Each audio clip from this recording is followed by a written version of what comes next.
nosotros vamos a hablar de la radiación radiológica y yo voy a comenzar explicando qué es la radiación, como para más o menos tener orientarlos a lo que vamos a hablar, ¿sí? Bueno, Bueno, ¿qué es la radiación? El cuerpo humano está expuesto a la radiación constantemente, o sea, ya sea por el sol, en caso de lo habitual sería el microondas de la cocina, o por el teléfono, o como hoy por hoy con el celular en el piso. creo que tiene dos micrófonos abiertos, ¿puede ser? ¿El de la compu y el celular? No. No, era yo, profe, que estoy intentando para poder ver y no. Bueno. Bueno, ¿sí, ¿sigo? O... Sí, perdón. Bueno, entonces nuestro planeta, digamos, es bombardeado, o sea, continuamente por partículas que provienen del espacio, digamos, que en su nombre se le dice rayos cósmicos, que nosotros los conocemos como protones, núcleos pesados, radiación gamma, partículas alfa y beta. Entonces podemos decir como que la atmósfera es como un filtro que bloquea, digamos, a la cantidad de radiación que nos llegaría, o sea, al planeta, ya que existen materiales reactivos como el suelo, el agua, los alimentos, e incluso nosotros mismos, ¿no? También tenemos eso.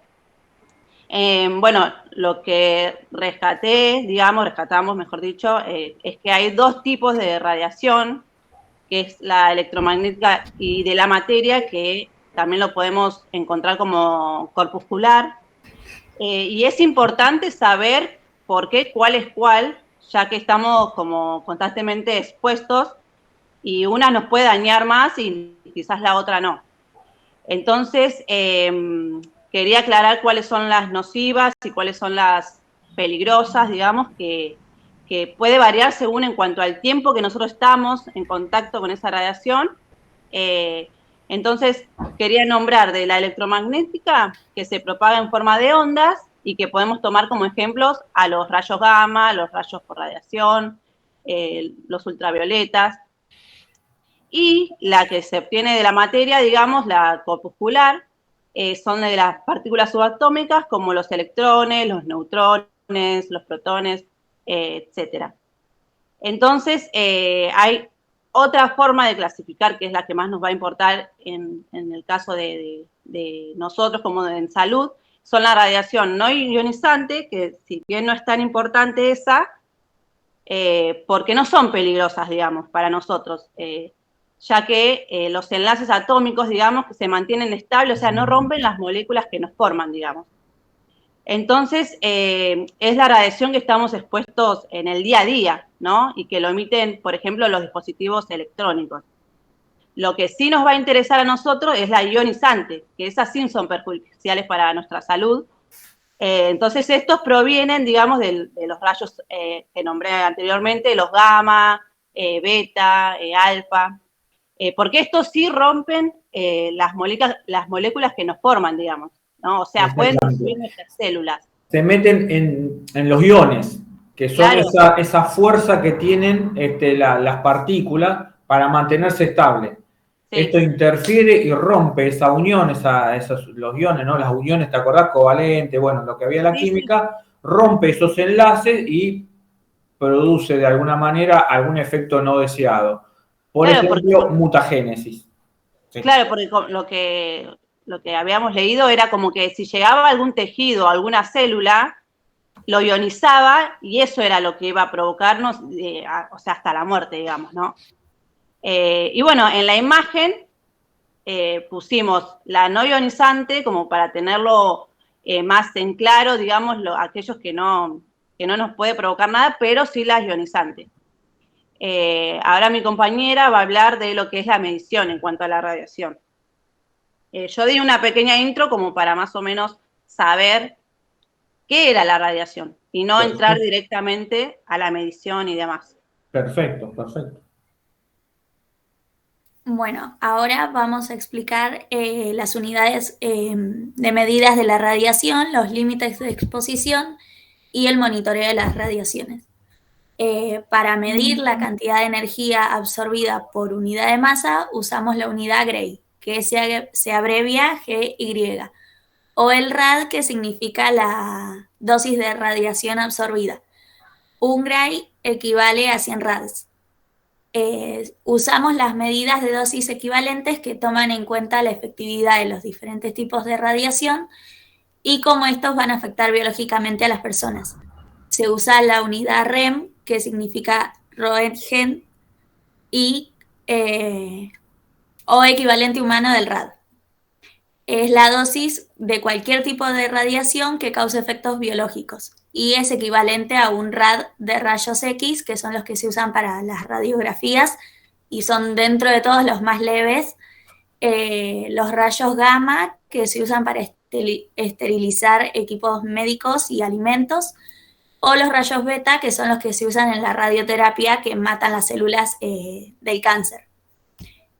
En Argentina usamos los milisieverts, que se abrevian MSB, y 1000 milisieverts equivalen a un gray, y 10 milisieverts equivalen a un REM.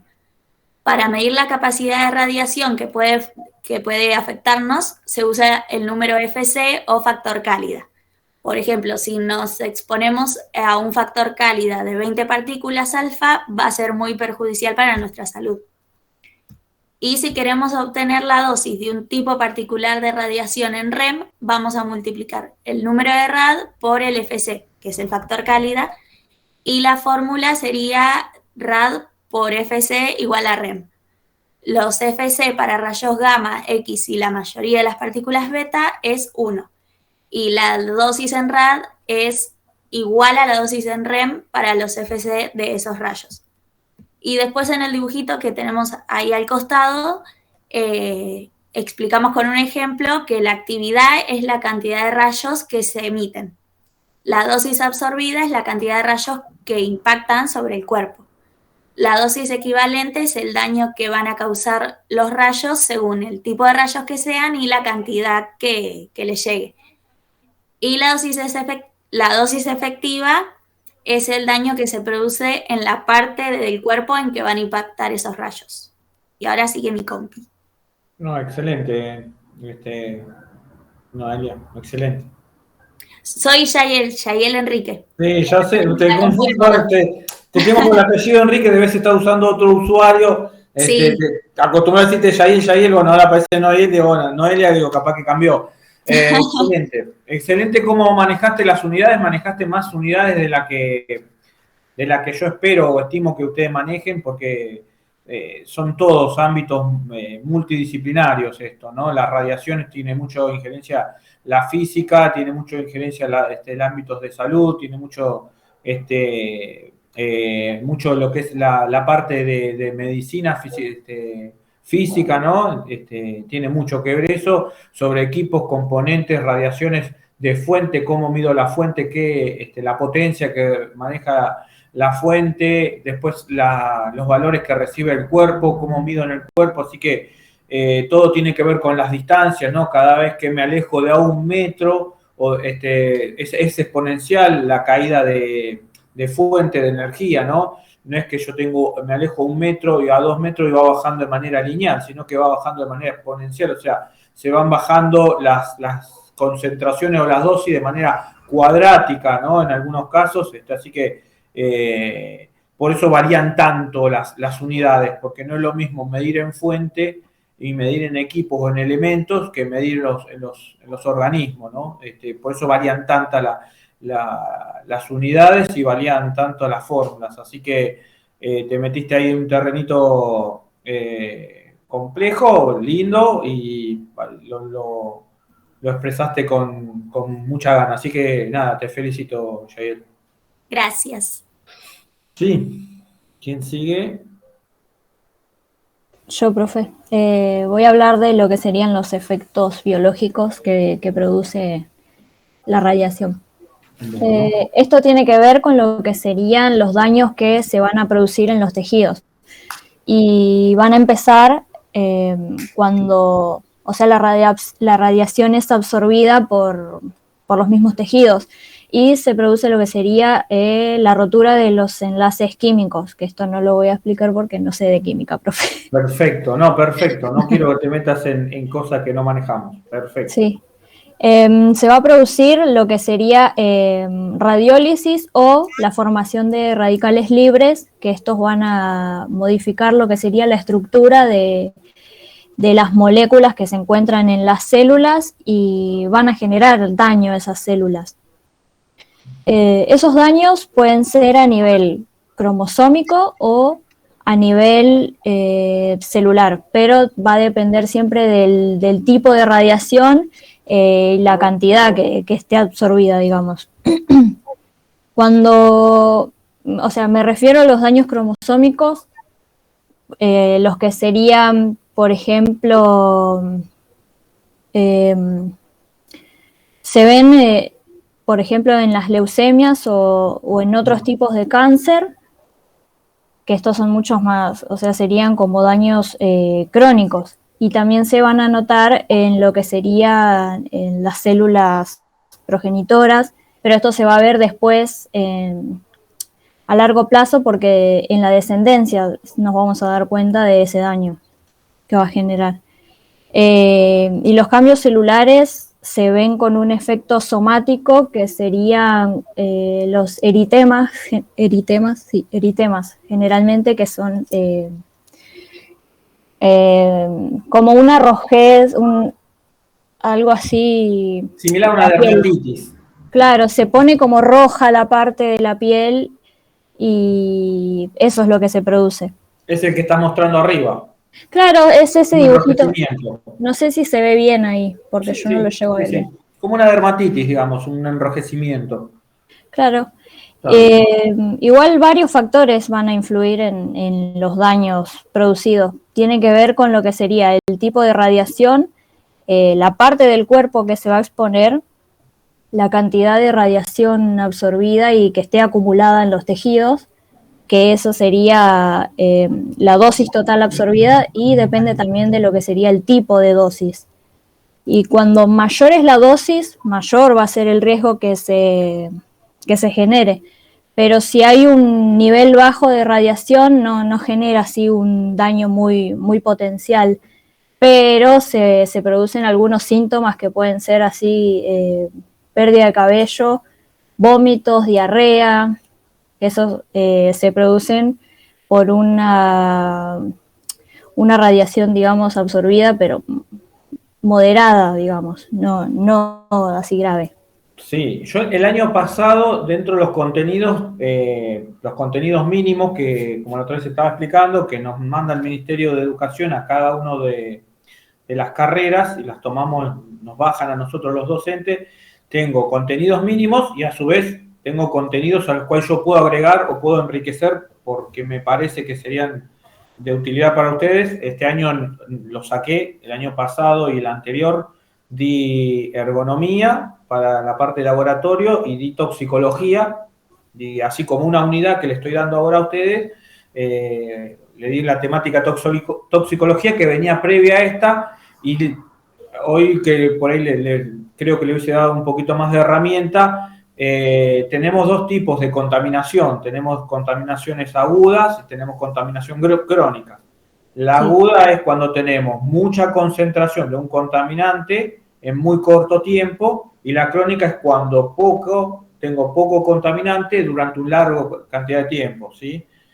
Y eso es el tipo a grandes rasgos. Hay otro tipo de contaminación, pero no, que es una contaminación intermedia, pero no la voy a traer al caso, pero básicamente son esos. Estamos hablando de ese tipo de contaminación. Entonces, por ejemplo, caso que ha pasado en una clínica privada, al lado había un doctor atendiendo pacientes, al lado sacaban placas de radiografía. Normalmente, o lo que pide las normativas, las disposiciones de la Agencia Reguladora Nuclear Argentina, es que sean blindadas las salas, tienen que tener o concreto, mínimo 1 metro, con construcciones edilicias, o blindados de plomo, ¿sí? Bueno, resulta que esa clínica que se había hecho no estaba habilitada para tener radiografía, sacar rayos, y todas las salas eran iguales, eran de paredes común, de ladrillo, como tenemos en casa. Entonces, en un lugar estaban haciendo radiografía y al lado había un médico atendiendo. El médico desconocía porque estimaba que estaban las condiciones edilicias. Eran los médicos contratados, estos médicos que se llaman y traen y atienden por etapas, ¿no? Entonces, cuando esta persona, este médico, se da cuenta, hace una autodenuncia, hace una denuncia denunciando que él estuvo siendo bombardeado por radiaciones en una sala contigua sin protección. Es un derecho que tienen los trabajadores a conocer los riesgos a los que están expuestos y tener las medidas de mitigación. Eso es un riesgo. Ustedes no pueden desconocer a qué riesgo están expuestos cuando los llaman a trabajar. ¿Sí? Es un derecho. Por eso esto también tiene un poco que ver con eso, ¿no? Si bien quizás puede que ustedes no hagan esta actividad el día de mañana, como los he hablado con algunos en otros medios de comunicación, por los mails hemos charlado, se los doy de manera de enriquecerlos, de que entiendan o de que los nutra un poquitito, que también es posible en los ámbitos y centros de atención en salud que sean bombardeados o que estén expuestos a radiaciones. Un poco más de lo que sería cultura sanitaria o cultura en centro de atención de salud, ¿no? Se le llama o se lo simplifica como CAS. Era solo eso. Claro, profe, y justo de eso iba a hablar, de lo que serían las regulaciones, que acá en Argentina tenemos lo que sería la Autoridad Reguladora Nuclear, que se tiene que encargar de esos asuntos que, como por ejemplo del que usted estaba explicando. Tienen que brindar capacitación siempre a todos los empleados, tienen que asegurarse de que todas las regulaciones que ellos establecen se cumplan,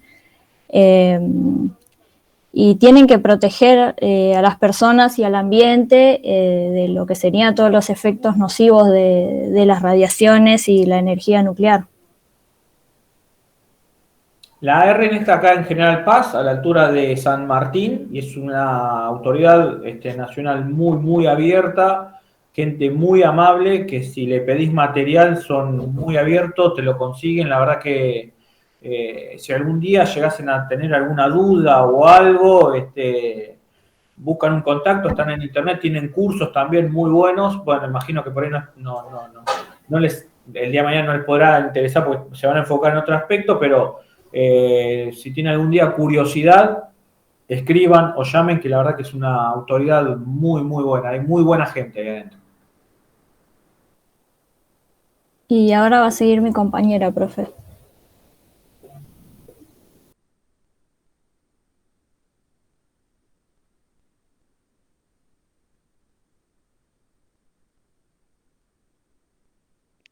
Anda medio raro.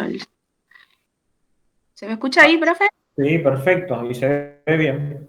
Bueno, yo quería hacer como tipo un pantallazo porque me gustó la idea del video que usted había compartido, que hablaba sobre lo que sería la historia de la radiación, ¿no? Cómo se fue, digamos así, descubriendo al estar en contacto con las radiaciones.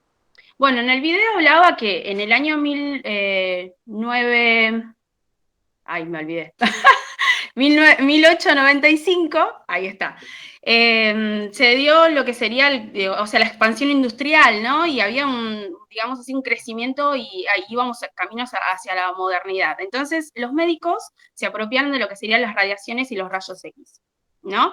Y empezaron a emplearlo en los pacientes. Bueno, lo que pasó es que, bueno, ellos no utilizaban los equipos de protección para poder manipularlos, y lo que llevó a que aparezcan lo que anteriormente había mencionado mi compañera, ¿no? Las heridas, ¿no? Las lastimaduras, las quemaduras y hasta úlceras. Bueno, pasando estos años, ¿no? Ellos al no utilizarlo y esa negligencia, digamos así, en el año 1930 pasó también de que un grupo de empleadas de una relojería utilizaban el lápiz con la boca para poder ajustar los relojes. Bueno, entonces este lápiz tenía como una pintura, ¿no? Que era radioactiva, y a estas mujeres les salió cáncer en la boca. Bueno, entonces ahí se pudo determinar que no era solamente, digamos así, por el contacto y te salía, sino que por un periodo de tiempo llegaba hasta ser cancerígeno. Entonces se estableció lo que sería fijar los límites de dosis de radiaciones. Bueno, entonces a lo que voy con eso es que la ARN, la Agencia Reguladora Nuclear, lo que hizo fue establecer, digamos así, las unidades de medición, como decía mi compañera también en la anterior diapositiva, que son los milisievert, ¿no? Es lo que se utiliza para establecer, digamos así, la equivalencia de dosis de radiación que se someten las personas que trabajan, digamos así, con lo que sería el aparato radiológico, ¿no? De radiación. Y esto sirve para lo que sería el estándar de exposición. Entonces tenemos que, por ejemplo, lo que serían las dosis, ¿no? Que nosotros tenemos 100 dosis de milisievert, ¿no? Que podemos estar en contacto con la radiación por 5 años. Y esto lo tenemos que administrar, digamos, ¿no? Y que en un año el máximo podría ser de 50 milisievert. En realidad tendría que ser, digamos así, un estimativo de 20, ¿no? Pero podés llegar hasta el tope de 50. Si vos llegás a eso, te tienen que dar licenciar, ¿no? No podés trabajar y estar más expuesto a lo que sería la radiación. Lo que se pretende en realidad con el estándar, digamos así, del límite de establecer, digamos así, regir el tema de la radiación, de estar expuesto, es, digamos así, no llegar al límite, digamos, a llegar a los 50, llegar a los 100 durante los 5 años, sino estar siempre por debajo para poder evitar problemas de salud, ¿no? Bueno, después tenemos lo que sería el dosímetro, que es el aparato con el que se mide, que se utiliza para medir. Puede ser también que se puede usar de anillo, si está expuesta la mano, puede usarse en el abdomen para las mujeres que están encintas, embarazadas, y después está el que es de cuerpo completo, que se usa, digamos, en la chaquetilla. Este se cambia una vez por mes por otro nuevo. También se equilibra una vez, o por trimestre también, se equilibra también una vez por año, se manda que lo equilibren. Bueno, esto es indispensable para lo que sería detectar y prevenir problemas que serían de exposición a las radiaciones, ¿no? Bueno, también se utiliza para medir, digamos así, la exposición en el ambiente donde se trabaja con la radiación. Después tenemos, bueno, como le dije, los distintos tipos de dosímetros, como ya le había mencionado, y también se utilizan, digamos así, para poder medir o calibrar, digamos así, ¿cómo le puedo decir? Discutir con el ente reguladora, ¿no? Con una persona que esté certificada, los metros, como decía usted recién, ¿no? Dónde va a estar expuesta, hasta dónde llegaría, ¿no? También hay que tener un control en cuanto a la limpieza, bueno, de la contaminación de las superficies, ¿no? Limpiar con una, digamos así, con un paño que es húmedo, digamos así, que va a absorber la humedad y se lo lleva a estudiar para medir la radiación también del lugar. Bueno, creo que no me olvidé de nada, profe. No, perfecto. El tema de la limpieza no es que puede pasar la gente del servicio de limpieza a limpiar cuando quiere, no. En las áreas está planificada, está la persona que va a limpiar, también es controlada y monitoreada, los niveles de contaminación, se hace por determinado horario, o sea, está muy especificada la limpieza dentro de las áreas, con los productos, los elementos que se va a utilizar, la ropa que va a utilizar, ¿no? Porque, como había dicho en el inicio, ¿cómo era que empezó la reunión? Marianela. Como dijo Marianela en el inicio, todo queda contaminado, ¿no? El sol nos está irradiando, todos estamos siendo contaminados. Imagínense una sala, un recinto donde constantemente se está bombardeando y hay una persona, por ejemplo, que esté haciendo los servicios de limpieza, que todos los días tenga que pasar a limpiar. O sea, de alguna manera esa persona se está teniendo una contaminación crónica, porque todos los días, a pequeña dosis, pero todos los días se está de alguna manera exponiendo a una fuente de contaminación. Quizás no es la fuente directa, pero sí el recinto está siendo bombardeado y contaminado, ¿no? Otra cosa es tener en cuenta, como habían dicho, el tema de la exposición y contaminación tiene que ver con la dosis, tiene que ver con la concentración y hay un factor muy importante que es el tiempo. Entonces, cuando yo llego a cierto nivel, por ejemplo, ustedes cuando se van a hacer una radiografía, ¿sí? Tienen un determinado, o sea, hay una cierta cantidad de radiografías que se pueden hacer al año, ¿sí? No pueden ir a hacerse 100, 200 radiografías por año. ¿Por qué? Porque de alguna manera se están exponiendo. Hay un límite. Llegado el caso y si se necesitan sacar más radiografías, se los evalúa de alguna manera particular, ¿sí? Se toma una pausa, un médico evalúa si se va a seguir haciendo radiografías. ¿Por qué? Porque se están exponiendo una fuente nuevamente. Bueno, el factor fundamental también importante, más allá de la fuente, la potencia, el factor fundamental es la dosis. Cuánto tiempo estoy expuesto frente a la fuente y cuánto tiempo estoy alejado de la fuente para que mi organismo vuelva a los niveles normales de radiación, ¿no? Les hablo de niveles de radiación normales porque, como bien dijo Sara, cuando esto empezó pensé que me estabas hablando de historia y pensé que te ibas a meter con los esposos Curie. Capaz que los leíste. Leí, pero no. No, Marie Curie y los esposos Curie fueron dos de los que desarrollaron o descubrieron los usos de las radiaciones. La esposa, Marie Curie, terminó con cáncer, con laceraciones en las manos. Es que su tumba hoy en día tiene contaminación, está contaminada. Después de haber muerto durante mucho tiempo, hoy su tumba allá en Francia es contaminada, se considera una fuente de contaminación. O sea, quienes quizás leyeron y de alguna manera terminás admirando a estos científicos, si vas a Francia y querés pasar a verlos o ver algo, no podés porque hoy es una fuente de contaminación, ¿sí? Se mide. Lo mismo, al desconocer, no se entienden los límites, ni exposición, ni control. Entonces, con el tiempo se va ajustando de acuerdo a la tecnología, de acuerdo a los ensayos, de acuerdo a los estudios epidemiológicos, que lamentablemente los estudios epidemiológicos son los más fehacientes, los que me dan la información. Por ejemplo, no hay un estudio epidemiológico de la radiación que estamos expuestos por la telefonía celular. Un estudio epidemiológico significativo en su momento se considera a partir de 50 años. Hoy, por ejemplo, no sabemos, nunca llegamos a tener una exposición tal de poder evaluar la tecnología que estamos utilizando en la comunicación.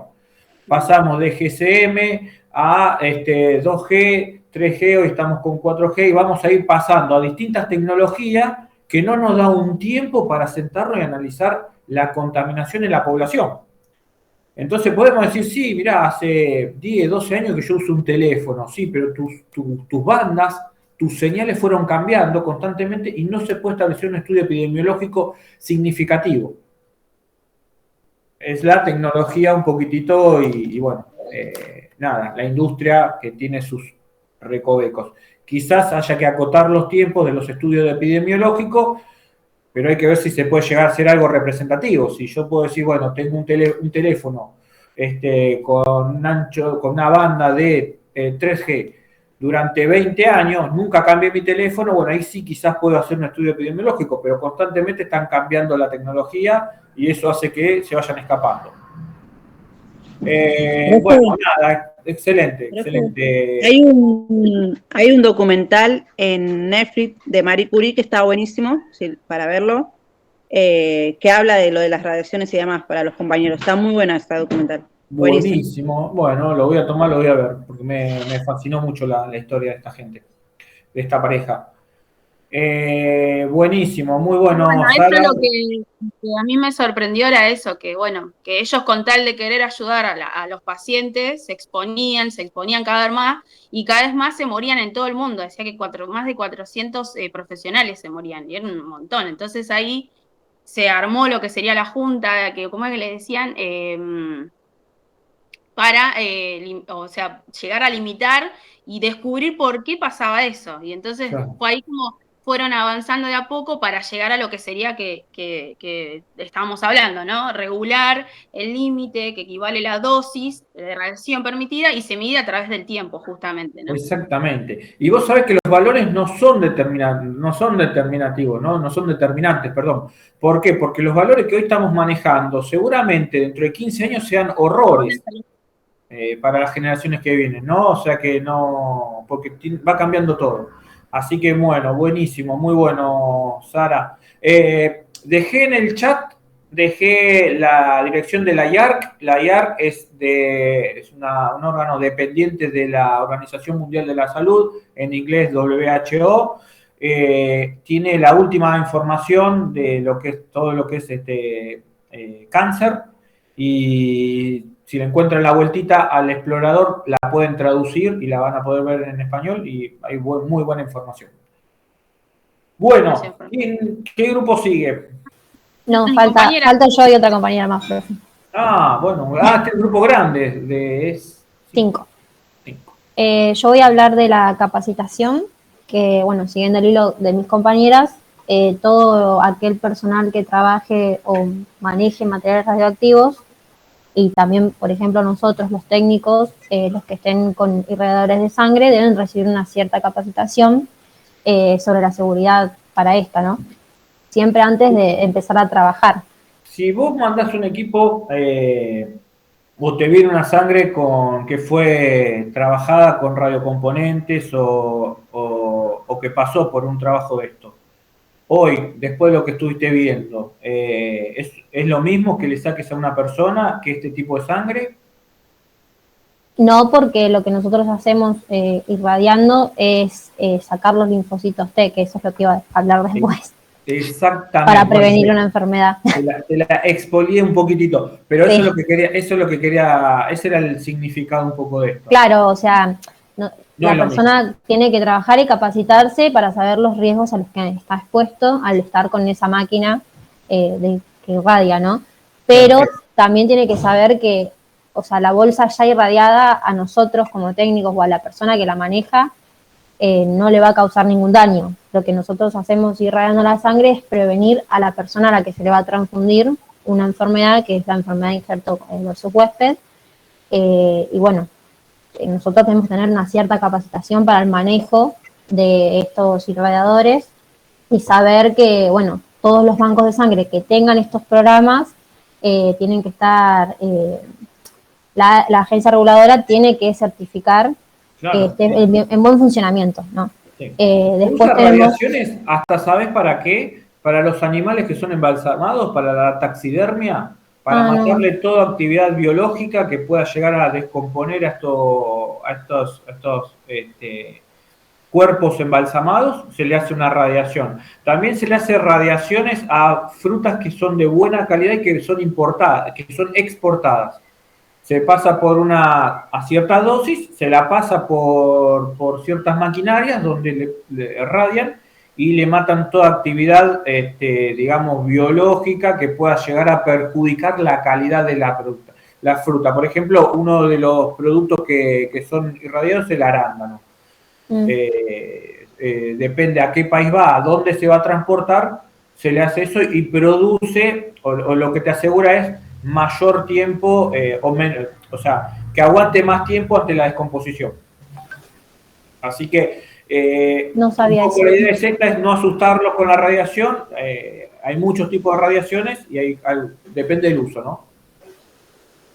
Y bueno, y después tienen que estar capacitados también para ante una emergencia, ¿no? Saber a dónde ubicar los irradiadores, que tiene que ser un lugar amplio, un lugar que sea de fácil acceso para el personal de salud o los técnicos, pero no para la gente de afuera que no está capacitada para el manejo, y bueno, ante una emergencia. Y después tenemos lo que son los equipos de protección, que son como unos ambos, después hay unos guantes, también unos anteojos, bueno, se me ve muy chiquita la imagen acá, pero es todo lo que está acá en la imagen, que mayormente lo usan los capacitados para trabajar con eso.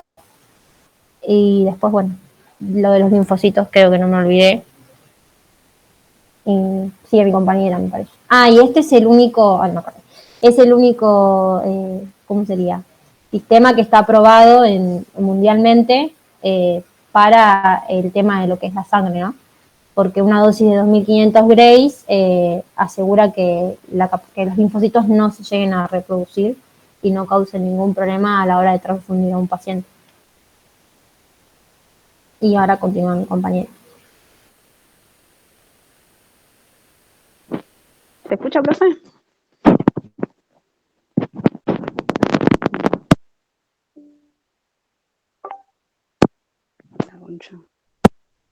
Sí, se escucha. Hola, profe, ¿se escucha?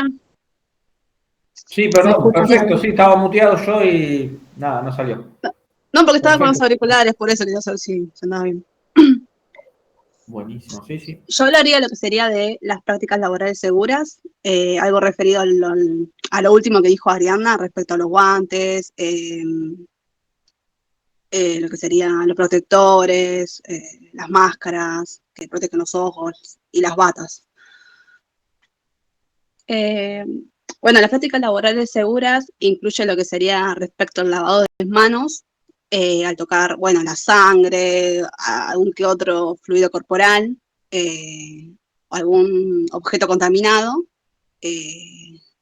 haya utilizado guantes o no, siempre es recomendable lavarse las manos repentinamente.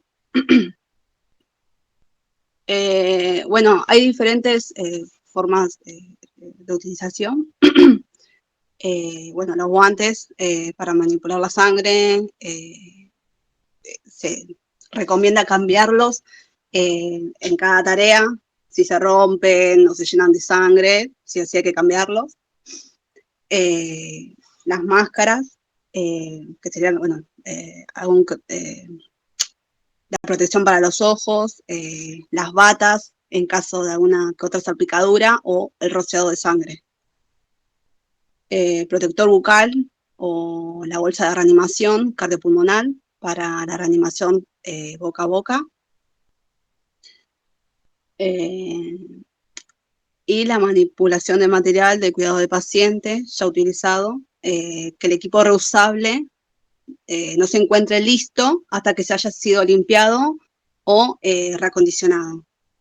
Y sobre todo, bueno, asegurarse que los elementos descartables hayan sido eliminados. Bueno, se recomienda asegurar, por así decirlo con palabras, que cada procedimiento esté definido y sea cumplido para el cuidado de la rutina, la limpieza, la desinfección, sobre todas las cosas. Bueno, el tratamiento de la ropa blanca para prevenir la exposición. Bueno, la manipulación de agujas, bisturís y algún que otro dispositivo punzante para minimizar lo que sería la exposición. Y los pacientes con, por ejemplo, tuberculosis, se tienen que colocar en habitaciones privadas para que no contamine, por así decirlo, el ambiente. Y ahí estaría, profe. Bueno, perfecto. Y contame, a ver, ¿y el meme ese qué simplifica o qué mensaje nos da el meme ese? Contame, me gustó. Por Y lo que que en yo sí interpreté. no todas las personas están, o sea, saben y son conscientes de la radiación que hay, sea mala o no para la salud. Estamos mucho tiempo expuestos a la tele, a la computadora, al microondas, a los celulares y no medimos eso. Perfecto, perfecto. Eso sería el mensaje que nos está dando. Sí, profe, eso es lo que pensamos en el Bien. grupo cuando... Claro, y lo único, claro, vos decís irradiación y es como que uno por ahí te Es como dice, que Chernobyl, lo por la piensan, película claro, o por la historia. exacto. Yo les Como que lo comento. vemos Sí. lejano, como que se ve lejano. Exacto, ¿no? Le vienen los símbolos de radiaciones y no se dan cuenta que nosotros en la mano tenemos un celular que está emitiendo radiaciones, estamos frente a un televisor y nos encantan las pantallas grandes y nos está emitiendo cada vez más radiaciones. Los que venden los productos, los fabricantes de televisores, de los LED, de acuerdo a las dimensiones de los televisores, a las pulgadas, recomiendan una distancia de seguridad. Es muy común que gente que compre televisores muy grandes en living o comedor quizás corto, menor de distancia, están siendo bombardeados, tenés una radiación. Yo trabajo en una planta donde el riesgo es muy, muy alto, es uno de los riesgos más altos que se manejan en la industria. Es una planta que envasa y distribuye el gas del licuado de petróleo, el gas de garrafa. Bueno, la planta que trabajo yo tenemos 8 esferas de 1000 metros cúbicos, tenemos 8000 metros cúbicos constantemente de propano y butano, es uno de los riesgos más altos. Tenemos muchas barreras, ¿no? Tenemos muchas, lo que le llamamos nosotros salvaguardas. ¿Qué significa? Barreras para atender un peligro. Imagínense, a ver, si explotasen las 8 esferas donde yo trabajo, el daño producido, la planta está en la tablada, el daño producido llegaría hasta Hurlingham, de tablada a Hurlingham, el radio, ¿sí? Abarcaría Ezeiza, Hurlingham, llegaría hasta Loma del Mirador, casi Capital, para que más o menos tenga noción del poder destructivo que tiene una falla en esa seguridad. Bueno, tenemos 8 salvaguardas. ¿Qué significa? Que si me falla una barrera de seguridad, tengo otra, ¿no? Esa planta Chernobyl tenía 7 barreras. Para ese año, para los años 80, tener 7 barreras en una planta de seguridad era una de las plantas más seguras que había en todo el país. No se fueron, digamos, sorteando las barreras de manera por accidental. ¿Sí? Hubieron omisiones, hubieron decisiones desacertadas de las autoridades, ¿sí? Que fueron ejerciendo presión para que las personas, los operativos y la gente que se abocaba a la seguridad tengan que ceder ante los mandos por encima de sus capacidades y su conocimiento. Más o menos eso fue, ¿sí? Haciendo las cosas bien es muy, muy seguro las plantas de nucleares, ¿no? El otro caso más cercano que por ahí tenemos para analizar y que trajo mucha controversia fueron las plantas de Japón, cuando fue lo de los tsunamis, donde se fracturaron y hubo mucho vertido de agua pesada, es el agua que se prepara para enfriar las instalaciones, ¿sí? Se le llama agua pesada porque en vez del H2O, ¿no? Es una molécula de hidrógeno y de oxígeno. Normalmente se está usando un deuterio, se está utilizando un agua a la cual se la modifica, ¿sí? Que así siempre, o lo más barata que se puede llegar a conseguir o se conseguía, es el H2, el 2H2O, ¿sí? Se le incorporaba una molécula más de hidrógeno. Y de esa manera se establecía un agua que tenía ciertas características que podían refrigerar mucho mejor la tremenda temperatura y energía que libera los átomos. Nada, me fui un poquito por la rama, pero para que entiendan que lo que pasó en Chernobyl tenía más que ver con decisiones jerárquicas erróneas, más que por procesos operativos, ¿no? Bueno, el grupo que sigue, si lo podemos hacer un poquito sintético, si entran todos y yo tengo que dar mi parte. ¿Quién es el grupo que sigue? El grupo de Analía lo dio. ¿Quién es el grupo de Analía? No sabíamos nosotros.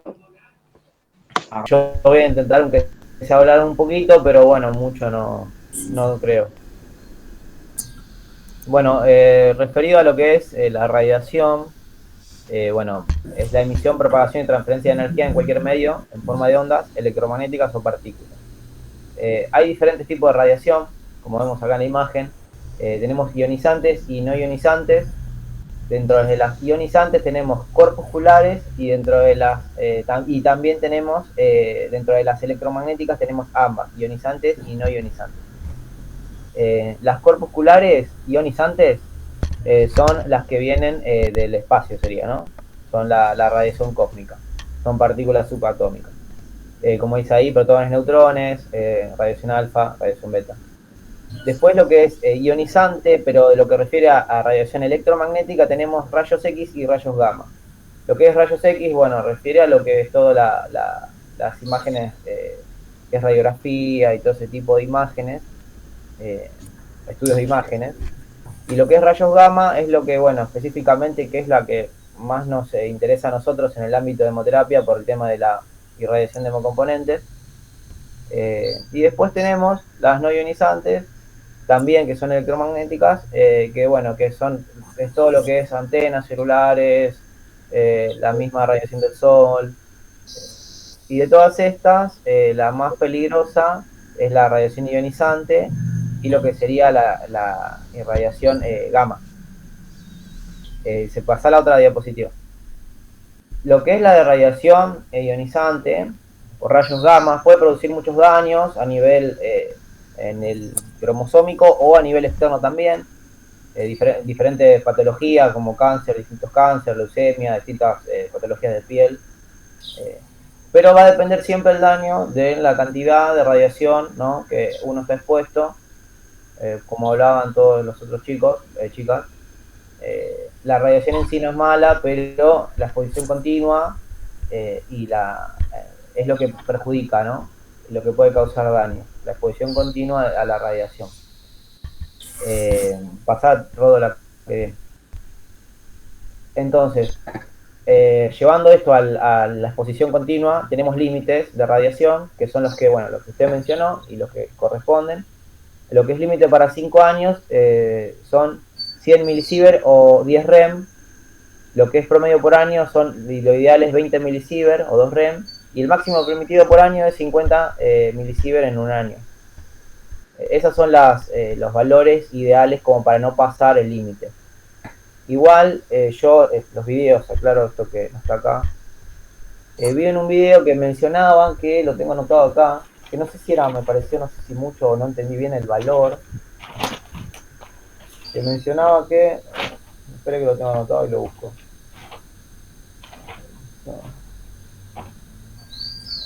Creo que era que decía que para que haya una intoxicación en radiación o un envenenamiento por radiación tenía que ser de 6 grays o 7 milisievert.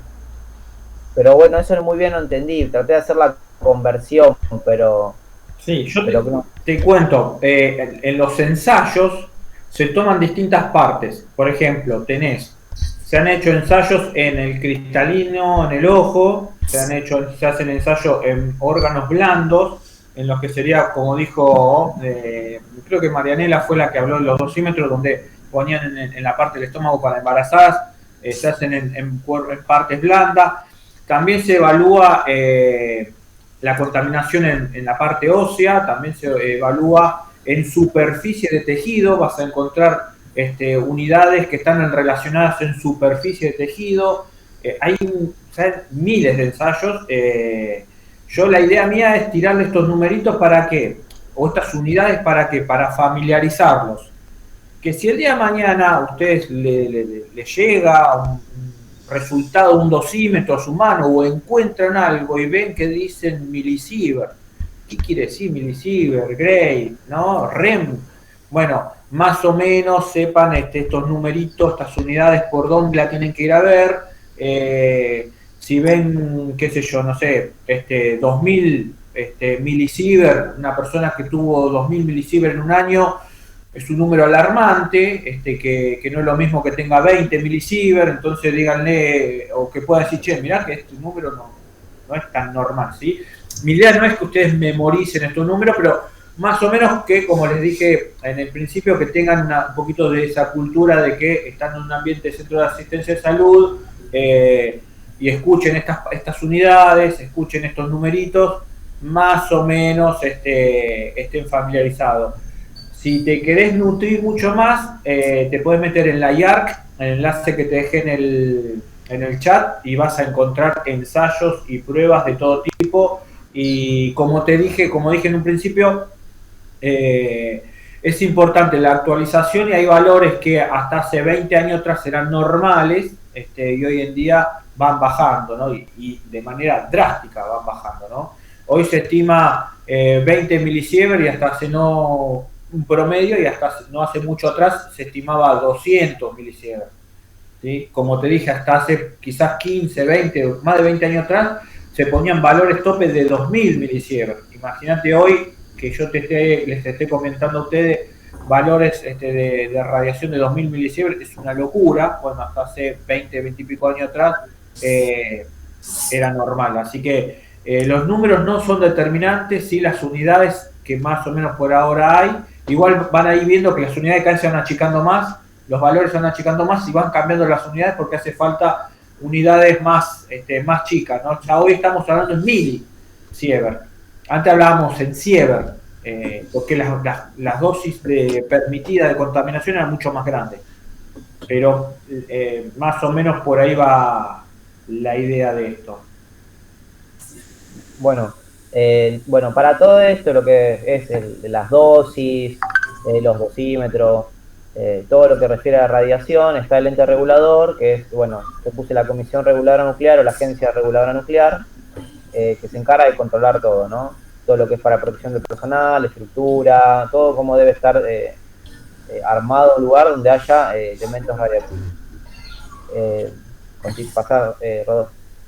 Esta parte es la de Patri, que hablaba del monitoreo de las radiaciones. Yo lo que puedo decir es que, para el monitoreo de las radiaciones se utilizan los dosímetros y hay diferentes tipos de dosímetros, los de solapa, anillo, para el estómago, para los embarazados, y se estudia ahí qué cantidad de radiación se tiene por mes y se puede controlar que no se pasen los niveles para que no sea perjudicial para la salud. Y el ente regulador es el que regula, o sea, que chequea estos dosímetros una vez al mes. En un video hay una señora que trabaja en la agencia que explica que eso se estudia una vez por mes y ellos se encargan de que esos dosímetros funcionen correctamente y los estudian, los regulan todos. Bueno, se encargan de la trazabilidad, de asegurarme que Nahuel Saucedo está siendo expuesto frente a este lugar, en este lugar de trabajo, con estos dosímetros, ¿no? Lo que pasaba en otro momento era que se controlaban las instalaciones o las empresas, y las empresas podían tener hasta 2 o 3 personas trabajando frente a la misma fuente, y la persona podía ir a trabajar a 2 o 3 lugares y se cambiaban los dosímetros. Hoy, por ejemplo, Nahuel Saucedo tiene el dosímetro tanto, y no tiene la posibilidad de tener otro dosímetro, porque está asociado el dosímetro con las personas. Esa tarea se encarga la ARN, ¿sí? La Autoridad Reguladora Nuclear. Bueno, profe, después lo que continúa también es de Patri, así que yo ya, lo mío ya lo dije, solamente sumé esto. Ahora no sé quién de mis compañeros sigue.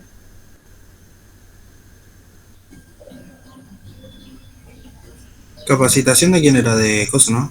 Sí, yo. Emma. Bueno, capacitación. El personal que maneja los materiales radioactivos o aquello que trabaja con irradiadores de sangre debe recibir la capacitación sobre la seguridad de la radiación antes de comenzar a trabajar y tener los conocimientos sobre la importancia de observar las condiciones de certificación y la regulación, e incluso informar las violaciones de las condiciones innecesarias de exposición innecesaria de otros compañeros. También tener capacitación sobre las precauciones para minimizar la exposición innecesaria a la radiación, tener requisitos también para las empleadas embarazadas, o directamente apartarla de aquellos lugares en donde se manejan las radiaciones. También conocer el tipo de ropa, equipo, de protecciones adecuados para los procedimientos que realizan y cómo utilizarlos. Por ejemplo, los guantes, los delantales de plomo, lentes, y también conocer las acciones correlativas que toman en caso de accidentes, estar capacitado ante esas situaciones. También los temas de protección general de salud, como mencioné anteriormente, y los procedimientos de emergencia, saber cómo reaccionar ante eventos adversos, saber y tener conocimiento sobre las señales de la precaución de las relaciones y sobre los robots que están en uso. Conocerlos, tener el conocimiento y tener las precauciones. Y nadie más. No, nada. Creo que sí, Rodolfo. Bueno, a mí me toca hablar sobre los controles. Sí, básicamente el derecho a la información fidedigna, ¿no? O sea, ustedes como trabajador tienen derecho a la información fidedigna, o sea, información de calidad. Eso es lo que busca o el espíritu desde el Ministerio de Trabajo. A mí me toca hablar sobre los controles técnicos y el EPP. Yo lo dividí en 4, o sea, como estaba mencionado bien en un video, lo dividí por los cuidados, o sea, los controles técnicos sobre la fuente, sobre el ambiente, sobre la organización de trabajo y sobre el personal. Cuando nosotros nos referimos con control técnico de fuente, nos estamos refiriendo a la estructura del lugar, cómo está creado, digamos, esa habitación, justamente como decía usted, si está creada con cabinas, con cortinas, si tiene un aislamiento de máquinas, si no las tiene, también no se hace un control técnico de cuánto nivel de radiación hay en esa habitación, en este caso, por ejemplo, si se está trabajando con maquinarias de rayos X, y mantener un control de ciertas máquinas para corroborar de que no estén yendo por demás, o sea, no estén irradiando más, ¿no? Cuando hablamos de controles técnicos por ambiente, nos referimos al lugar del trabajo. Justamente como usted decía, si las paredes están hechas de concreto, si están hechas de ladrillo, si tienen láminas de plomo o no. Justamente se pide... Blindaje. No sé si claro, vendría a ser el blindaje del lugar, justamente.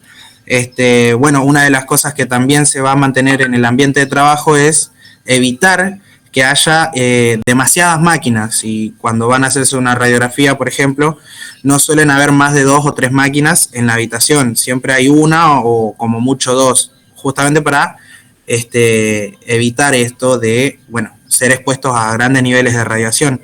Otra de las cosas también que siempre vemos son las advertencias del peligro con la irradiación. Cada vez que uno entra siempre ve los cartelitos diciendo que está la habitación de radiología, embarazadas y todo eso, de que no pueden ingresar así nomás, que se tiene que notificar.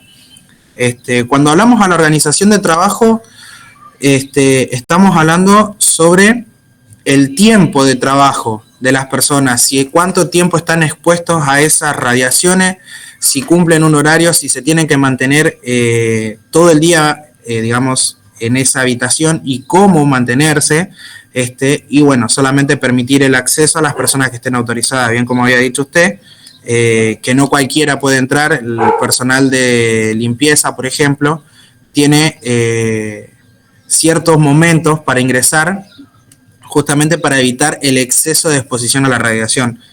Y cuando nos referimos al personal, nos referimos a las personas, a cómo los trabajadores están capacitados, y qué tipo de protección usan. Esto también igual se encarga el equipo de protección personal, que son los equipos que van a proteger al personal que está expuesto a radiación. Siempre se recomienda que el equipo que esté expuesto a radiación esté utilizando gafas, guantes, entre un montón de accesorios, ¿no? No sé si lo puse acá. Sí. Dentro de los equipos de protección personal encontramos delantales que son plomados, o sea, tienen una lámina de plomo, y se recomienda 35 milímetros de plomo cuando estás continuamente,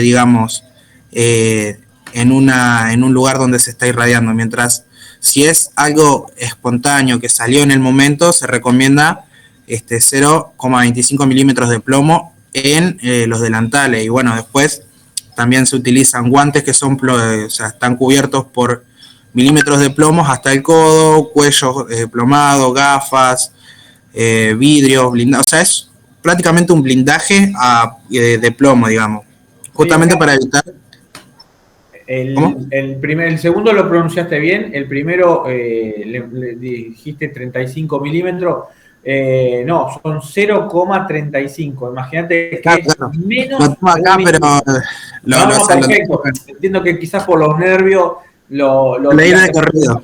Pero te imaginas que si te ponen un chaleco, un delantal de 35 milímetros, te corta el cuello, más o menos. Sí, más o menos, muy pesado. Es una lámina, es una laminita de menos de medio milímetro. En este caso es y la segunda lámina es de 1/4 milímetro.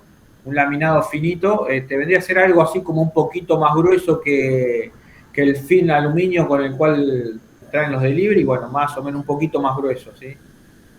Bueno, y todos estos son los equipos de protección personal que nos van a, digamos, aislar de las radiaciones o de los bombardeos de radiación continua. La empresa, por ejemplo, en este caso un hospital, se tiene que asegurar de brindarle todos estos, más la información, y bueno, todos los elementos personales para el cuidado ante las irradiaciones. Exactamente, está obligada. Si me permitís, en la presentación esa, van a ver, no sé si se acuerdan que hablábamos de medidas para trabajar frente a los peligros, frente a los riesgos. Ustedes van a ver que la primera y segunda medida, que es la fuente y el ambiente, la podemos clasificar o catalogar dentro de medidas de ingeniería, ¿sí? Porque vamos a estar trabajando sobre la fuente y sobre el ambiente. Van a estar trabajando distintas áreas de ingeniería. La segunda, que tiene que ver con la organización del trabajo, podemos hablar de medidas administrativas. Y la tercera medida y la última que se espera son las medidas hacia las personas, los EPP. ¿Por qué? La primera medida, ¿y por qué se pone primero fuente y ambiente, número 1? Porque hay que hacer todo lo posible por confinar, por eliminar, por contener a la bestia, digamos, en este caso, ¿no? Por reducir. Lo que hay que hacer es tener atado a nuestro perro rabioso. Si no lo puedo tener atado al perro rabioso, empiezo con reja, con cerca, ¿sí? Y de última, advierto a las personas con cartelito, che, ojo que hay un perro, cuidado con el perro, ¿no? Pero lo último que tengo que hacer, primero yo tengo que contener mi fiera, mi animal, mi bestia. Bueno, se lo grafico de una manera media burda, pero esa sería la idea, ¿no? ¿Por qué? Normalmente todos los elementos de protección personal molestan, incomodan, pican, se empañan, son incómodos, todos tenemos proporciones y segmentos diferentes, nos molestan, las antiparras nos empañan. Habrán visto en la pandemia la gente, lamentablemente, cómo quedaban con sus caras marcadas con los protectores de elementos de protección personal por la exigencia que había frente a este nuevo virus que apareció. Bueno, lo que se espera siempre es contener a la bestia, ¿no? O aplicar toda la ingeniería a la fuente, a la bestia, para que no tener que estar disfrazando a las personas. Así que te agradezco ese PowerPoint, es bastante gráfico. Y bueno, la empresa van a realizar examen físico a las personas que estén expuestas a la radiación para tener un control. No solamente se quedan con el dosímetro, sino que también algunas empresas, vi que cada determinados cuatrimestres o trimestres las envían a hacerse estudios médicos, aparte de verificar el aparatito ese. Serían los exámenes periódicos que te manda la RT. Rodo, si querés mostrarla, hay una imagen de Patri más atrás que habla sobre justo eso de los estudios. Ahí está, a la que sigue allá. ¿A dónde está la? Pasá. Hay otra. Sí, pasá. Por la 8, creo, 8, 9. Esta es la 8, esta es la 9. No, la 9. Ahí está, ¿ves? Ahí habla sobre el tema de los ensayos biológicos y las pruebas de contaminación de áreas y todas las cosas que tenía que explicar Patri, pero no pudo estar. Que habla sobre eso, de los estudios que se pueden hacer aparte de los dosímetros. Perfecto, sí, hacia las personas. Perfecto. Bueno. Dejo que mi compañera siga.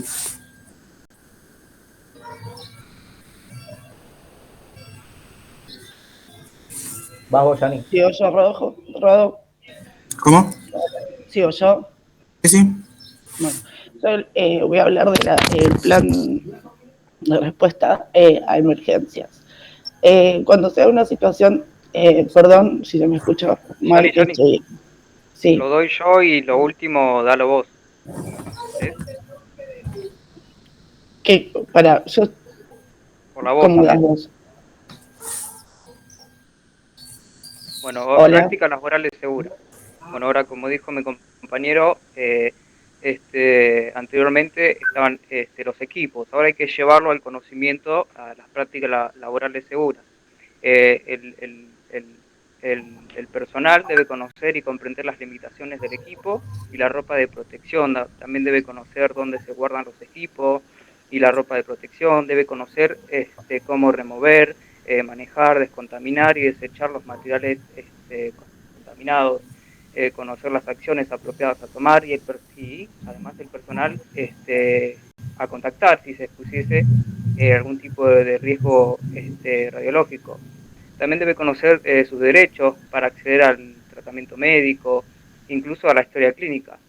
También debe utilizar buenas prácticas de limpieza para minimizar la diseminación de radiactividad a áreas que no tienen el control. Incluso debe tener el conocimiento del almacenamiento adecuado de las soluciones radioactivas. También debe estar adecuada la disposición de los residuos radioactivos. También se debe tener el conocimiento y llevarlo a la práctica, disminuir el tiempo de exposición del trabajo de manera eficiente, incluso aumentando la distancia de las fuentes de radiación, permaneciendo lo más alejado posible, en caso de no estar trabajando directamente con el material, incluso aumentando la protección si es necesario, por ejemplo los delantales de plomo, y cuando se trabaja con ciertos materiales reactivos. Bueno, Manuel, te puedo acelerar un poquitito porque nos queda un grupo y básicamente yo hablo la última parte rapidito, que era el plan de respuesta a emergencia, que lo que habla es que ante las situaciones de emergencias radiológicas, como la obligación, lo que se orienta es que haya una respuesta rápida para que se limite la exposición de esta radiación a las personas y que haya la menor consecuencia posible del accidente. Esto, o sea, la capacidad de esta respuesta, digamos, a esta emergencia está ligada a la disponibilidad de recursos y también a una planificación previa, o sea, que para que esta planificación previa, digamos, esta respuesta rápida se dé, tiene que haber una planificación previa que garantice la eficacia y la eficiencia de esta respuesta. En Argentina tenemos la ley 24.804, perdón, que tiene su decreto el 1390, que le establece las funciones a la Autoridad Regulatoria Nuclear, a la ARN, que es la que regula y que fiscaliza la actividad nuclear y todo lo que se refiere a la seguridad radiológica. Fiscaliza también y autoriza, digamos, o sea, es la que da las licencias a las instalaciones que están dedicadas a la actividad nuclear y radiológica.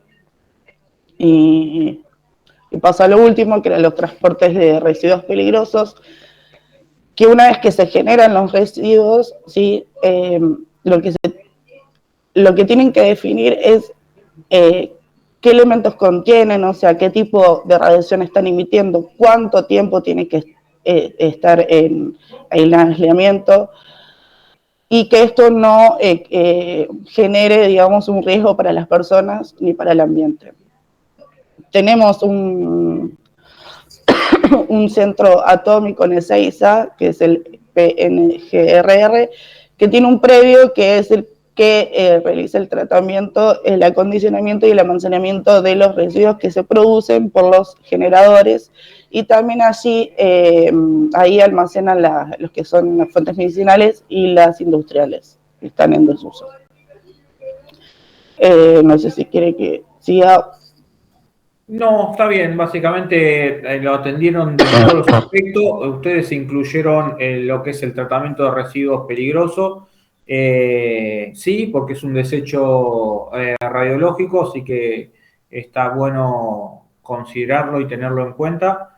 Lo que es buenas prácticas, básicamente, es procedimiento, cómo hacerlo, ¿sí? Que no quede en palabras, sino que escrito, todo tiene que estar procedimentado, que va a ser el ejercicio que sale de la clase de hoy. Pero no le quiero robar a nadie más. Muy bueno, Janina, bueno, que te mejore la voz, que se te nota un poco. Gracias. Sí, estoy engripadísimo. Buenísimo. ¿Quién sigue? El grupo de... A ver quiénes quedaron afuera. Agustina, Analía, ¿quién más? Sí, creo que ahora mi compañera va a presentar pantalla.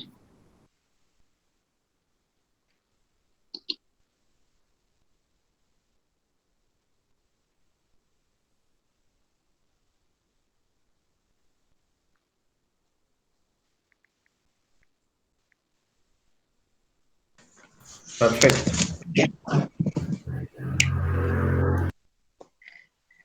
Bien, arranco ya. Ahí se ve, ¿lo ven? ¿La pantalla? Sí, perfecto. Sí, se ve. Ah, listo, listo. Bien. Nosotras también vamos a hablar de lo que es la radiación, ¿sí? Yo voy a hacer una breve introducción, así mis compañeras van a empezar a desarrollar el tema. Bien, todas las actividades realizadas por el hombre, ¿sí? Para obtener algún beneficio, inevitablemente siempre conlleva riesgos, ¿sí? Podemos dar el ejemplo de la radiación, que puede aportar significativos beneficios como la radioterapia o la radiografía en el ámbito de la medicina, pero también puede ser riesgosa, ¿sí? Estos riesgos pueden ser notoriamente reducidos, pero no completamente eliminados. Así que por eso es muy importante conocer estos riesgos para poder tomar decisiones que puedan cuidar la vida de las personas, sea de manera particular o colectiva, ¿sí? Bien, me pasan a la otra imagen. Ahí está, perfecto. Bien, ¿qué es la radiación? La radiación es energía, ¿sí? Que viaja en forma de ondas o partículas por medio de un medio, valga la redundancia, o un vacío, hasta ser absorbida por otro cuerpo, ¿sí? Esto puede darse de forma natural o puede ser también creada por el hombre. Hay dos tipos de radiación. La radiación ionizante o la no ionizante, ¿sí? La radiación ionizante es lo que es la radiación ultravioleta, los rayos gamma, y también es suficiente energía para dañar el ADN y causar cáncer. Y la no ionizante incluye todo lo que es ondas de radio, tiene energía más baja que la ionizante, y tenemos como ejemplo los celulares, el microondas o la luz visible, ¿sí? La otra foto. Ahí está, perfecto. Bien, hay dos tipos de exposición a la radiación. Puede ser interna o puede ser externa, ¿sí? La interna es cuando el material radioactivo entra en el organismo, ¿sí? Y puede ser por inhalación, por ingesta o por alguna herida abierta, ¿sí? Pero lo que es interna es que sí está dentro del organismo. Y lo que es la exposición externa es cuando estás expuesto al material radioactivo, pero que solo está presente en el aire, ¿sí? No está dentro de nuestro organismo. Esta exposición se detiene cuando la persona sale del campo de radiación. Y en líneas generales, cuanto más tiempo estés expuesto a la radiación, tu cuerpo más la absorbe y más probabilidades tenés de tener efectos secundarios. Bien, sigue. ¿Quién sigue ahora? Que va a ser la imagen, creo yo. Bueno, yo más que nada voy a hablar de los efectos frente a, como dijo mi compañera, tenemos diferentes tipos. Están los que son perjudiciales y otros que son progresivos.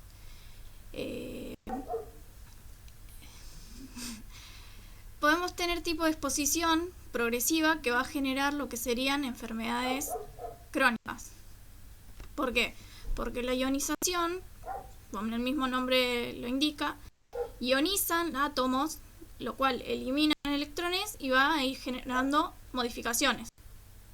Las moléculas se forman de átomos y de átomos se forman células, y nosotros estamos compuestos casi todo el cuerpo de células. Entonces, de alguna forma, como por ejemplo los radiólogos cuando trabajan con radiaciones, hacen rayos X, por ejemplo a una embarazada, a un paciente, que sea, se va a ir exponiendo poco a poco a lo que sería, por ejemplo, cada radiación más o menos, que me fijé en una página, era 0,1 milisievert. Bueno, la persona después de la radiación, bueno, se va y no pasa nada, no va a estar expuesta a mucha cantidad, entonces no le va a afectar tanto, pero al radiólogo sí, porque va a estar constantemente metido ahí con las radiaciones en la habitación, por más que haya protección, está en contacto. Por eso ahí viene lo que dice usted, había dicho, de que tiene que ser 50 milisievert por año, porque si no se va a afectar. Acá tengo un gráfico, también en esta parte de la imagen, en que depende de cuánta cantidad de milisievert va a ser el efecto que va a tener la persona.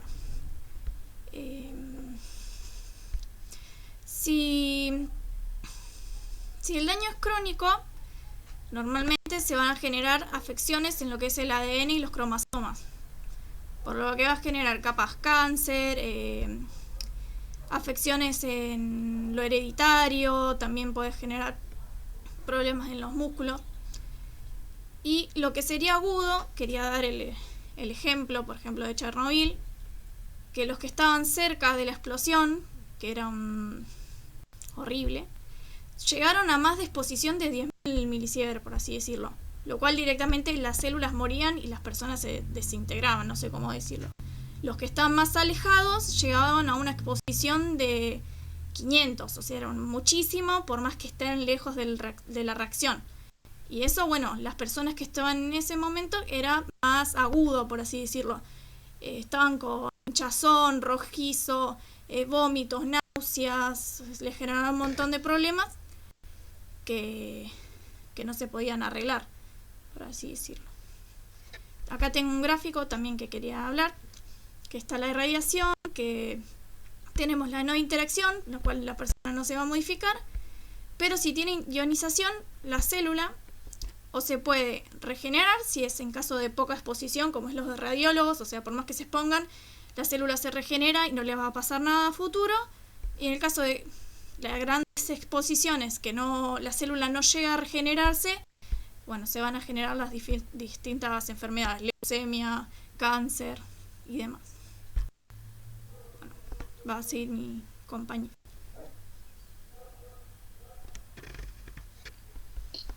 Bueno, yo voy a hablar de monitoreo. ¿Se escucha bien? Sí, se escucha perfecto. ¿Hola? Bueno, voy a hablar de lo que es el monitoreo, que si el monitoreo se utiliza en los ámbitos laborales y que para esto también se necesita lo que son los dosímetros, que los dosímetros, si bien van a medir la cantidad de radiación, ya sea por rayos gamma, ionizantes y ultravioletas. Si bien hay varios tipos de dosímetros, que está el dosímetro de película, que el dosímetro de película, la persona que está monitoreando usa la superficie del cuerpo y no registra las dosis de radiación. Después están los que son los dosímetros de pluma, que si bien es pequeño, es muy chiquito, y la lectura se hace por medio de un indicador que se mueve de una escala pequeña hacia una pantalla de LED. Después están los dosímetros de termoluminiscencia, que si bien se calcula que gracias a la intensidad de la luz. Y después están los dosímetros digitales, que si bien son sensores electrónicos para medir lo que son los niveles de radiación. Y después están los dosímetros de lo que es extremidades, que si bien, como vemos en la imagen, que se utilizan lo que son los anillos, en la muñeca y en los tobillos. Y ahora habla mi compañero. Bueno, yo voy a hablar de los límites de exposición autorizados. Bien, para los trabajadores profesionalmente expuestos, los límites es de 10 milisievert acumulados en 5 años, o sea, 20 milisievert por año, con un máximo de 50 milisievert por año. Esto es para los trabajadores. Para el público es 1 milisievert por año, y en el caso de los pacientes, como se considera que el beneficio es mayor que el costo, no hay un límite, porque el tratamiento es mayor que su riesgo, siempre y cuando esté justificado esta práctica para el problema que tenga el paciente. Después, en el caso de una trabajadora embarazada, esta persona tiene que notificar que se encuentra que está embarazada para evitar que el feto se exponga a 1 milisievert, que sería lo mismo que el público. Estos límites están no para llegar a su tope, sino para tratar de no alcanzar ni siquiera el límite máximo, ¿sí? Para controlar a los trabajadores y para cuidar su integridad. Bien. Bueno, eso, profe, lo hice cortito para pasar. Ahora, bueno, los límites entran también en lo que es la prevención, que esto lo va a hablar mi compañera. Bueno, muy bien, muy bien. Bueno, Dentro de las medidas de prevención que tenemos para el personal es el dosímetro, el que explicó mi compañera, que todo personal que trabaje en el área de rayos X lo va a tener que llevar puesto en todo momento que se esté exponiendo a los rayos. El personal también va a tener que, una vez por año, someterse a una revisión médica específica, en el que se tiene que hacer un hemograma y, si mal no recuerdo, un recuento de leucocitos. Bueno, al momento de la realización del disparo de los rayos X, el personal va a tener que estar fuera de la sala, no, a menos que el paciente necesite ayuda, como niños o pacientes de edad avanzada. Y se van a tener que proteger utilizando el equipo de protección personal. Ellos van a hacer los guantes plomados, las gafas con vidrios plomados, los chalecos, chaquetas y faldas plomados. Bueno, esto en cuanto a los riesgos que hay que tener en cuenta. Después, siempre vamos a tener en cuenta el tiempo, la distancia y la cobertura. Cuanto menor tiempo se va a pasar cerca de una fuente, menor va a ser la radiación que se va a recibir. A mayor distancia también va a ser menor la radiación que se recibe.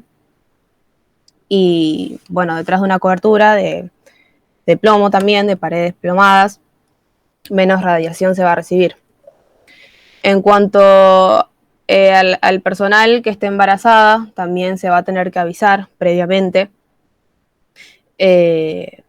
porque ya que si el personal está embarazada, la dosis va a ser de 1 milisievert y bueno, cuanto menos radiación, menos se va a exponer.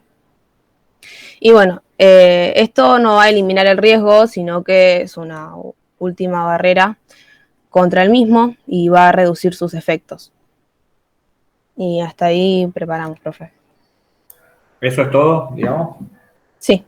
Buenísimo. Bueno, en ese gráfico ven el tiempo de exposición, la distancia, lo que habíamos hablado en un momento, que la distancia, a medida que uno se va alejando de la fuente, las caídas de contaminación son cuadráticas, ¿sí? No son lineal, ¿sí? No es que me alejo 1 metro y mi caída de exposición va a caer en valor de la misma unidad, sino que va cayendo de manera exponencial, ¿no?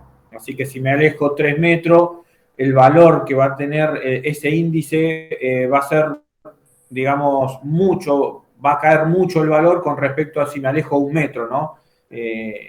Eso es lo que quiero tratar de graficarle. Muy bien. Sí, profe, también los equipos portátiles tienen que tener el disparador más a 2 metros como distancia mínima para no estar cerca de la fuente. Sí. Un detalle que quiero hacer, un comentario que hizo bien Nazarena, fue el tema de la sala, los recintos, que tienen que estar aislados. Normalmente van a encontrar el recinto donde se hacen las radiaciones y van a encontrar el recinto donde opera el radiólogo o la radióloga y van a encontrar normalmente la puerta abierta y van a encontrar normalmente taza, algún elemento de comida, instrumentos, o sea que no hay un blindaje 100%, ¿no? Por comodidad, porque va y viene el radiólogo o la radióloga va y viene y nos acomoda, nos ayuda para las posturas, para sacar la radiografía, deja esa puerta abierta y de alguna manera, bueno, no está haciendo un buen blindaje como es el último ejemplo que acaba de graficar Nazarena. Excelente. Nadie se metió con el tema de químico, que era el que quizás me parecía que iban a estar un poquito más familiarizados o iban a encontrarse con lo que era el SGA, el rombo NFPA 704, pero bueno, lo han tocado desde el lado de la monografía, así que hicieron ahí equilibrio. Bueno.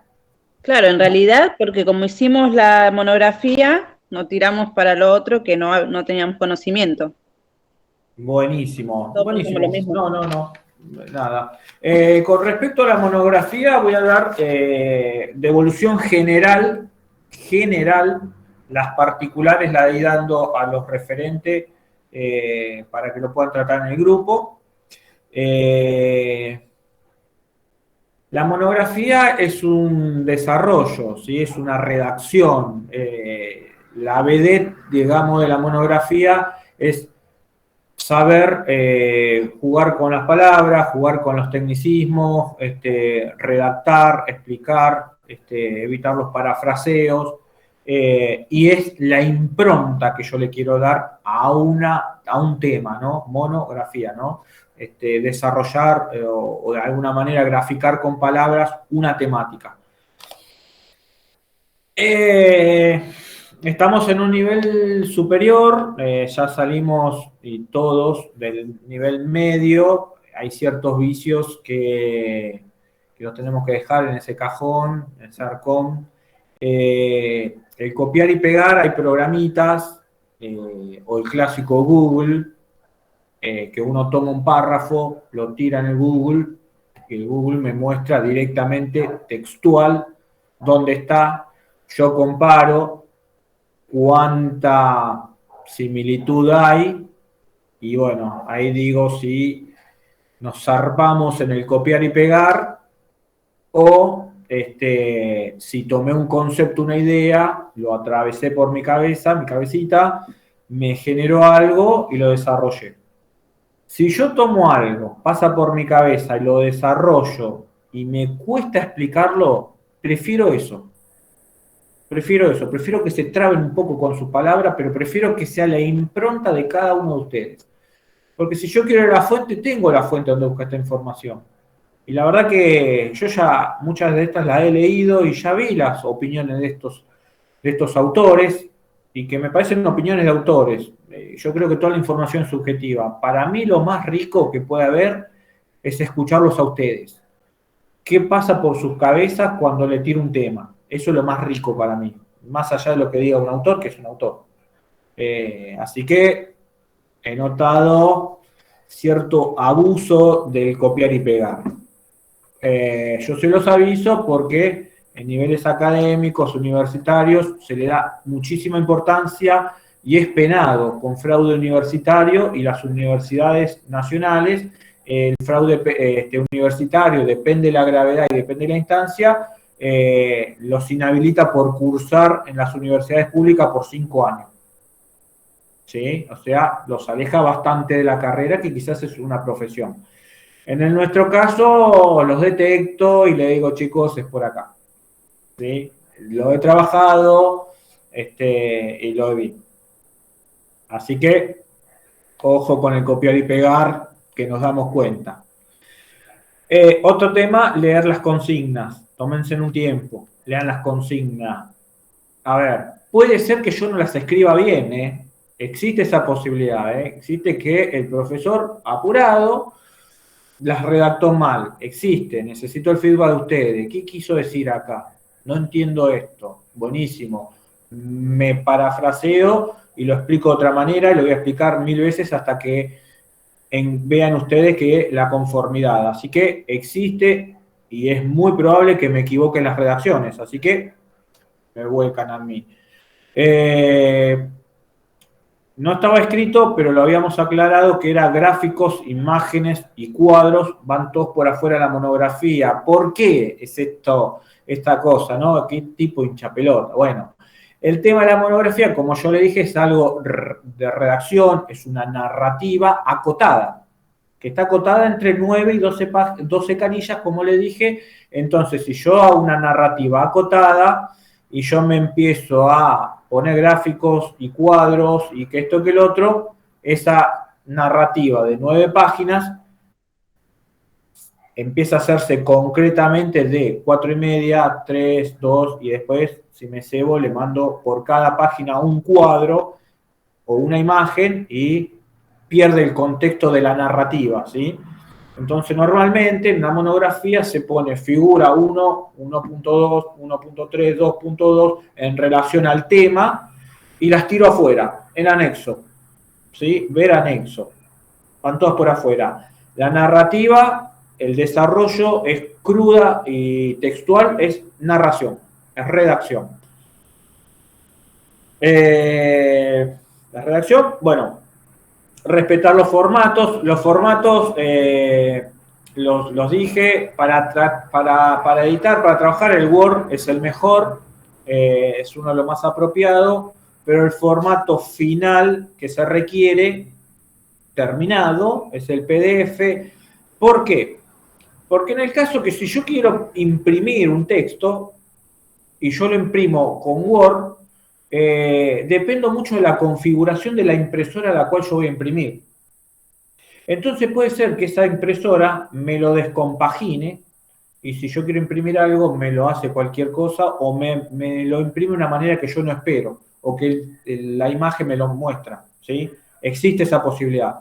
En cambio, en formato PDF es como que yo congelo, se hace en un monocódice, va directo a la impresora y me va a imprimir. En cualquier impresora me va a salir de la misma manera. Entonces, ¿por qué pido formato PDF? Para familiarizarnos que editable, lo edito, Word, cuando digo listo, me gustó cómo quedó, lo convierto a PDF y ya quedó la versión final, ¿sí?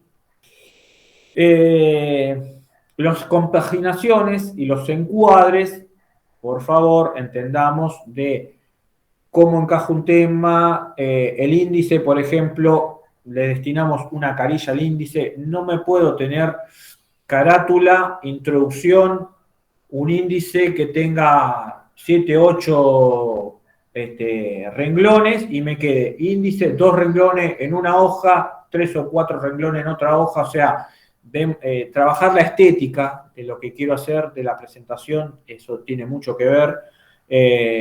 Cómo acomodo los cuadros, cómo acomodo los títulos, si necesito hacer un salto de página, control, enter, salto a otra página y trabajo libremente, pero encuadrar y compaginar el documento, porque en definitiva es un documento académico lo que ustedes están haciendo, ¿sí? Es importante, es la presentación. Se supone que la monografía de reviste un trabajo de investigación y de horas de trabajo, bueno, debe estar plasmado, ¿no? Eso es lo que les quiero decir. Bueno, nada, me pasó que, como les dije, con el tema de la temática hay muchas cosas que son multiáreas y que seguramente en radiaciones van a encontrar mucho material y se van a poder ir a la parte biológica, física, ¿no? Física nuclear, van a poder irse por la rama que ustedes quieran, pero tratemos de acotarlo un poco acá porque si no es como que se hacen muy extensas la información y el trabajo que yo quiero que manejen esa información. Por el contrario que le diría, en otras situaciones, trabajen, esfuércense, pónganle más creatividad. Yo en este caso le estoy diciendo, simplifiquen, sean concisos, como les he dicho en su momento, como me ha dicho un profesor, conciso y conceso.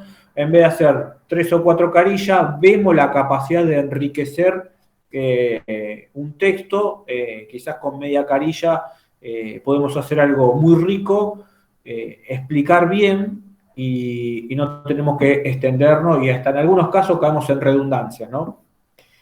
Algo para trabajar que está muy bueno, tratar de ser más concreto en los desarrollos y ojo con el copiar y pegar.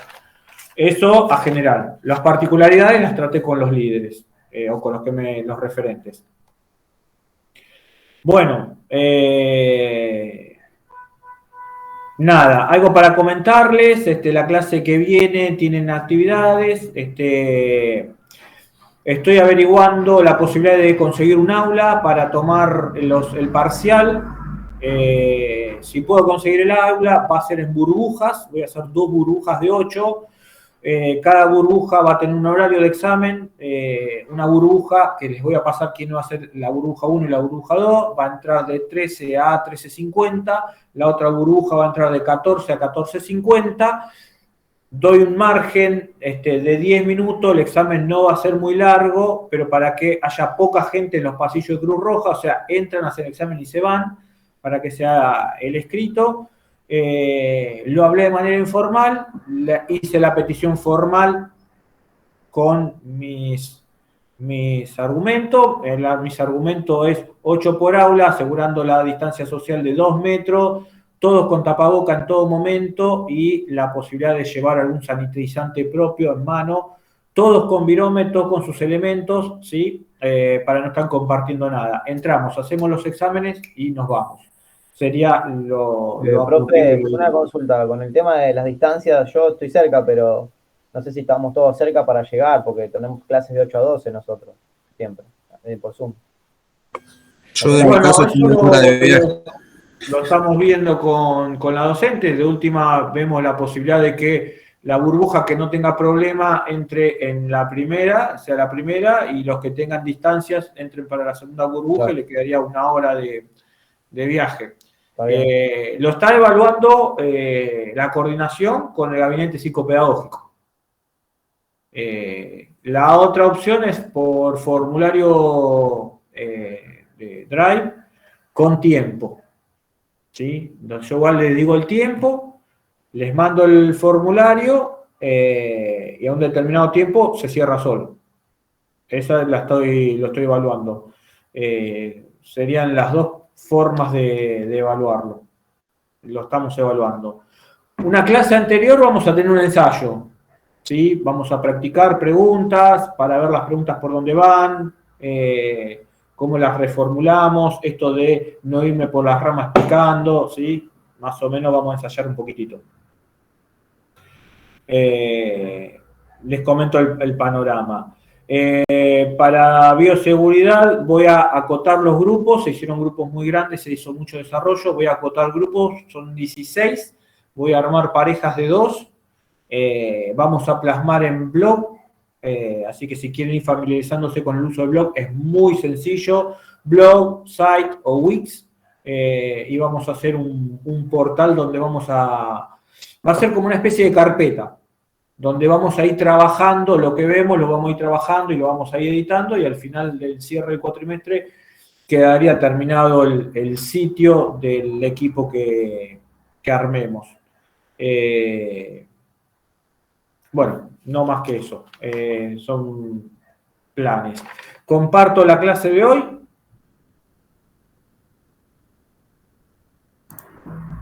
¿Qué es lo que se disparó hoy a las 12:55? Bueno, me avisan si se ve bien, Bueno, a las 12:55 se disparó esto. Bueno, elaborar un flujograma de actuación ante un accidente de elemento cortopunzante. La clase esta en sí se llama o hace referencia, no este apartado, veremos cómo actuar administrativamente y qué reparos legales tenemos frente a un accidente o enfermedad profesional para el caso propio, ¿sí? No para actuar ante una emergencia contra persona, sino qué hago cuando me pasa un accidente. ¿Qué vamos a ver? Van a ver, bueno, cómo elaborar un flujograma de actuación. Acá les dejo un ejemplo, ahora lo vamos a ver. Frente a un elemento punzante para una rápida lectura, o sea, básicamente si ustedes se pinchan con una aguja, tomar de referencia el material compartido, saber que este procedimiento es clave para aprobar la materia. Chicos, esto anótenselo, tienen que saber perfectamente cómo actuar si les pasa algo.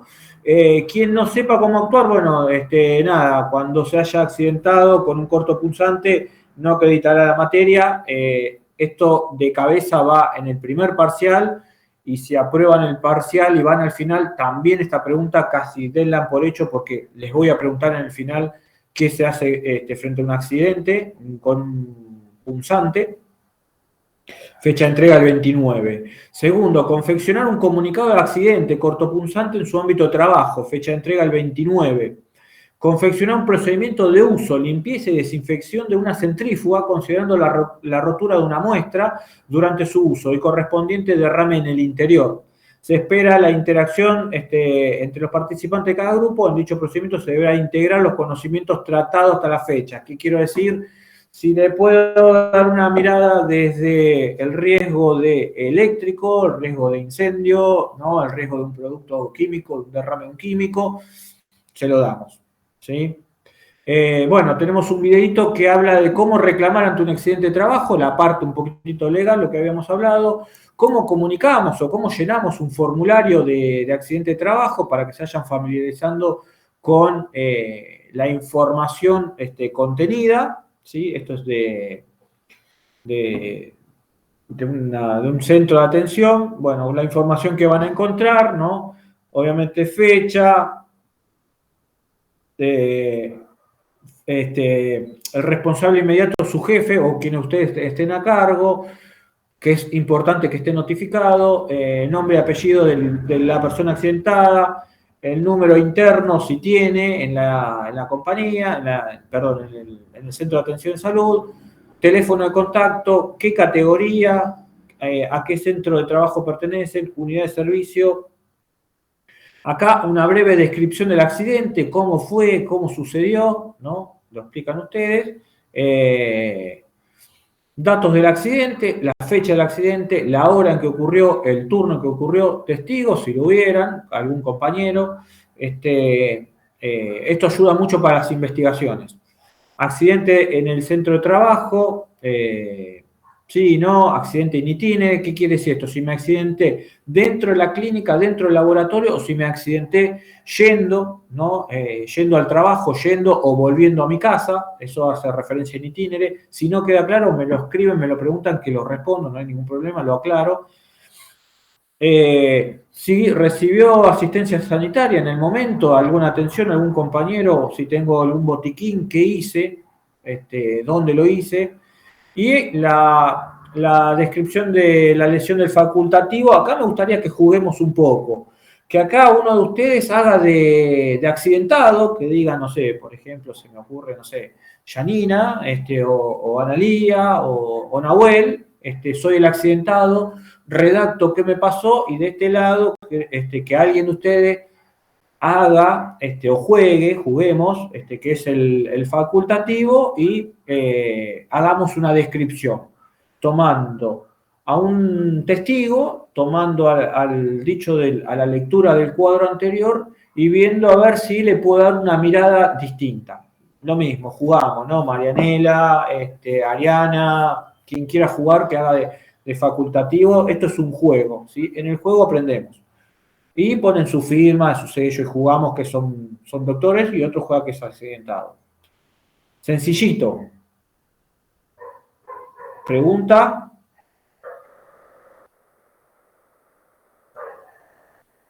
¿Alguna duda de esto? Como vos quieras. Yo te doy un modelo. Te diría que no te explayes mucho, pero te diría que esa es la estructura, más o menos. Esa es más o menos la información mínima que quiere tener. Si vos le querés hacer un agregadito, bienvenido sea. ¿Sí? Profe, ¿y hay que hacer como una exposición de ese trabajo o mandarlo simplemente? No, esto directamente me lo mandás. Ah, me lo mandan, ¿sí? Esto lo hacemos así. ¿Y va a subir para poner el trabajo en clase o por mail?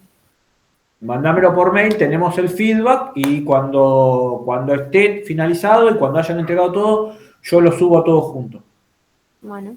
¿Sí? Para que no haya ahí ayuditas extras entre grupos. Bueno, me quedan 4 minutos. Le agregué un videito más. Bueno, hay enlaces para que se informen, para que puedan nutrirse del Ministerio de Salud, de la Organización Panamericana de la Salud, la PAO, un videito de qué hacer frente a un accidente. Vamos por este lado. Este lado tenemos el flujogramas. ¿Se acuerdan que era el comunicado de accidente, el flujograma? Y este es un flujograma complejo. Ustedes lo pueden hacer más sintético, más práctico, y seguramente va a estar, a mi punto de vista, mejor que este. Pero le doy algo a nivel 10, esperando que ustedes tengan la capacidad de síntesis. ¿Qué es este flujograma? Bueno, es un flujograma de cómo actuar frente a un accidente, ¿no? Con un cortopunzante. Este es ideal para ustedes. ¿Qué tengo? La línea de secuencia. El personal de la institución, el accidentado, ¿qué tengo que hacer? Le brindo primeros auxilios, hago la denuncia de medicina del trabajo. Bueno, Esta parte la trabajarán ustedes si la quieren poner, si la quieren agregar. Tengo plena certeza que lo van a mejorar, va a quedar mucho mejor. Si le quieren dar una introducción, le dan una introducción.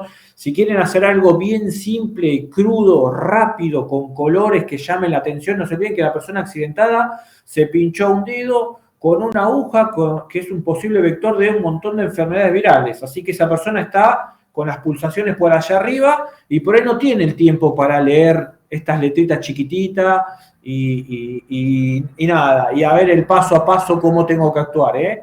Ojo, por eso yo digo, ustedes pueden hacer algo mucho mejor. Letras rojas, cuadros, llamadas, alertas, que me ayuden y que me inviten a leer estando en una situación con pulsaciones por encima de 120, 150. ¿Sí?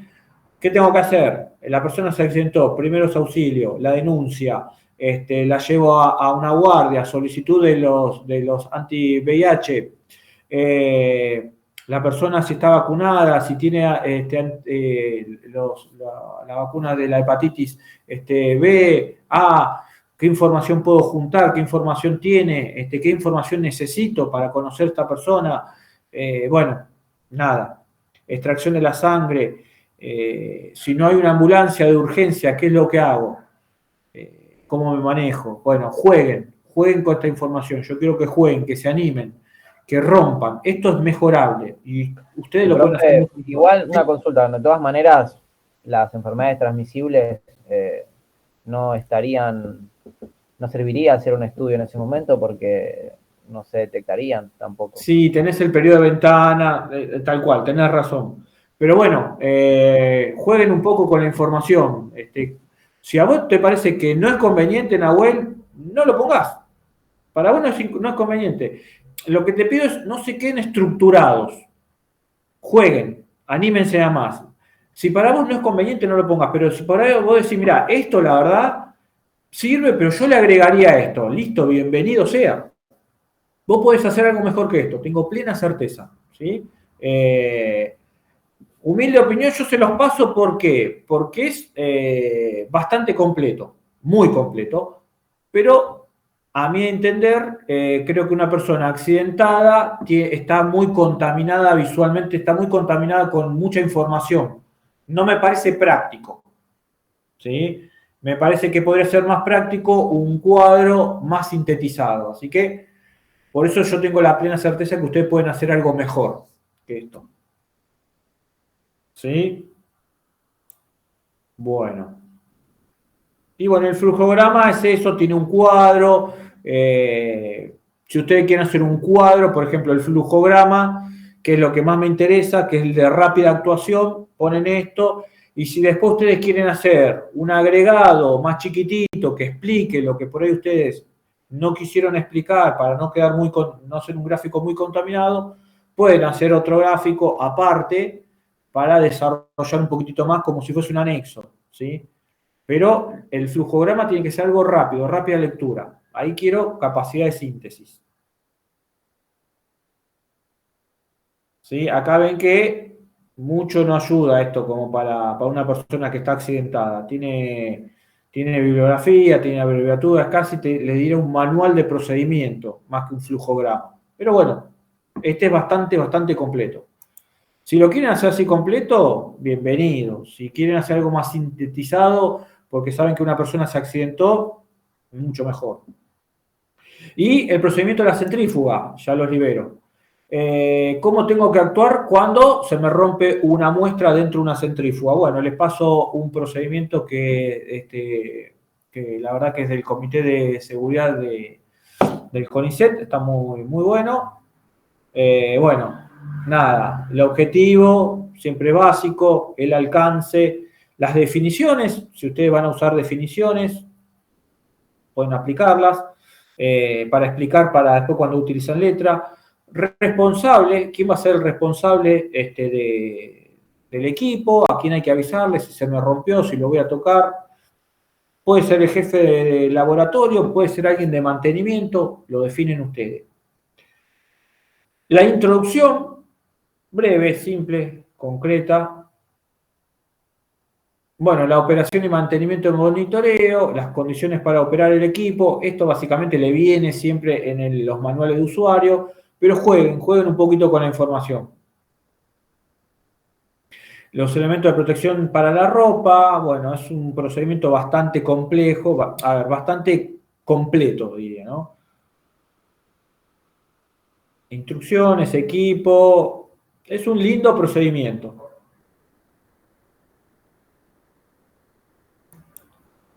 Lo tienen ahí de muestra.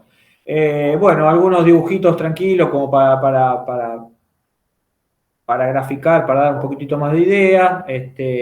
Tengo un formulario de muestra para bajarlo, para tomar ideas de accidente, de trabajo. Y estas son unas notas mías. Son unas ideas sueltas que les comparto como para, digamos, machetes. Machetes, entiéndanse así, machete, riesgo químico, riesgo físico, higiene, prevención, protección, las ART, que son las aseguradoras de riesgo de trabajo, son ideas mías que les tiro para nutrirlos, para que sepamos de qué estamos hablando. Un poquito de marcos legales, funciones administrativas, generalidades a considerar ante un accidente. Esto le doy para que tengan un poco de léxico, de terminología para llenar los formularios de accidente. Yo diría que primero empiecen leyendo este texto que les preparé. ¿Sí? Son 6 carillas y es bastante nutridito. Las preguntas van a andar por acá. Es muy probable que las preguntas del examen las saque todas de ahí. Bueno, ¿qué opinan? Preguntas. No puede ser que yo haya sido claro. No creo que haya sido claro. Preguntas. Nahuel. No, yo estoy pensando más en todo lo que hay que hacer, porque tenemos 2 parciales que la verdad que estoy nublado, no voy a mentir. Mientras usted explicaba, yo pensaba en todo lo que tenemos que rendir y la verdad que me fui a otro lado, que no estoy acá. Bueno, son 5 cabezas. En un grupo son 6 cabezas. Así que... Sí, profe, igual hacemos en conjunto las cosas, como que no es que las hacemos por separado y después las juntamos. Exactamente, se van a dividir. Estamos acá para... No, sí, yo digo personalmente, yo en este momento me fui a otro lado, pero obvio, se hace en grupo, todo. Yo personalmente dije... Yo te aseguro que cuando te metas vas a ver que no es tanto. No, es sentarse y ordenarse un poco con las cosas y nada más, eso. Vas a ver que, por ejemplo, el flujograma es una estructura de pasos. Cuando te pongas vas a ver que lo vas a sacar, no es complejo. El procedimiento, te estoy dando un modelo casi para encuadres, no para copiar y pegar, sino que para que tengan un modelo. Son procedimientos y flujogramas muy complejos. Les pido que lo sinteticen y le den la impronta de ustedes. Son 2 para la fecha que viene y el otro para más adelante. Pero realmente creo que de todas, esta es una clase muy, muy importante. Muy importante. Y el formulario es jugar. Jueguen un poquito, se sientan y jugando van a ver que lo van a hacer. Jugando lo van a hacer y pónganse en roles y lo van llevando. No es tan complejo. Ariana. No, profe, bien, yo creo que igual coincido con Nahuel, si estaba pensando en todo lo que hay que estudiar y creo que a medida que vayamos haciendo van a surgir las dudas. Me escriben, que yo les voy respondiendo, lo voy orientando. Lo mismo, a ver, trabajo en equipo no es para que hagamos la de la municipalidad, uno trabaja y 4 miran, ¿no? Trabajo en equipo es trabajo en equipo. Se entiende que le estoy dando 3 trabajos para que se hagan entre 5 y hay un grupo de 6 personas, así que soy consciente de eso. Analía, dudas. La semana que viene no hay exposición, no hay nada, solamente es la entrega de estos trabajos, de dos de los 3, solamente 2 para la semana que viene. Ruth.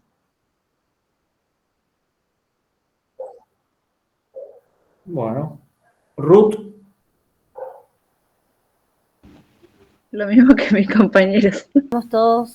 Tenemos todos en la cabeza las cosas que hay que estudiar y como que vamos haciendo a medida que van pasando los días y metiendo el tiempo que más podemos a cada materia. Capaz que llegamos con dudas a la clase que viene para preguntarle y sacarnos dudas.